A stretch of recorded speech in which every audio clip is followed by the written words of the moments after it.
So in this video, we're going to be covering trouble spots and frequently asked questions. And this can be broken down into a couple of different categories. One is dealing with the punch. Next is striking effectively. And then the last one is actually ranging the spinning back kick well. Okay, so dealing with the punch. Generally on tigers, we tend to swat away the attack. We do the same on this, but this one's actually a little bit more complex because normally when we swat away the attack, this shoulder gets to stay back because it's coming in with some kind of strike. And again, when we showed like the variations, we can do that and almost just go into the spinning back kick sooner. But this one, we have to assume that our reflex was that we turned our shoulder away, because if a punch comes and we get scared, we might just cover one way or the other. And so a lot of our techniques are kind of based upon what if our body does this. So in this technique, what we're doing is we're swatting, but then we're really making a point to getting our shoulder out of the way.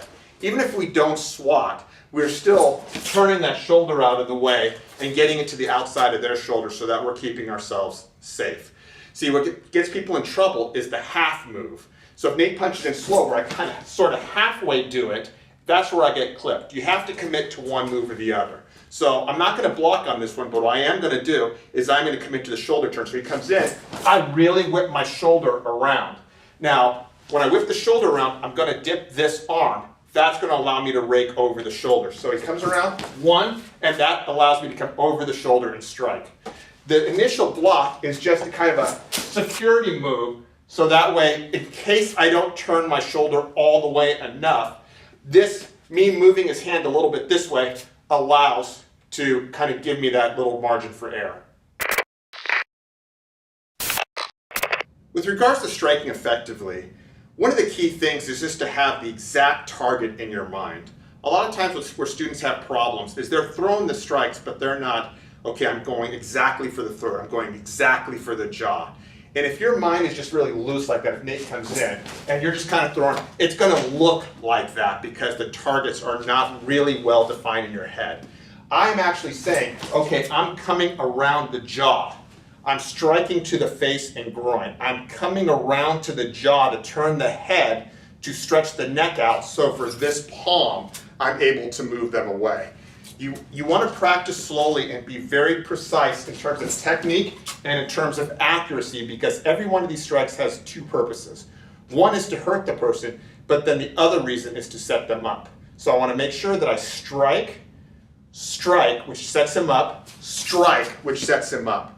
I want to be very clear about that, so when I actually do it faster, I can flow through and still get away and be effective. The spinning back kick is one of the best kicks in the martial arts in terms of power and in terms of being able to move a person around.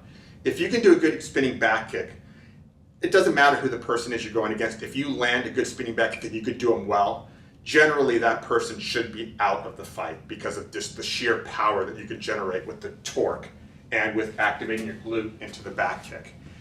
But the issue with the spinning back kick is the range. Most people get too close or too far, get jammed, and can't actually execute the kick well. Let's go to that part right now. So Nate comes in, I rake, strike. So the key is right here. So this palm is to turn his head. This is because his neck is stretched out, it's just to move him slightly back.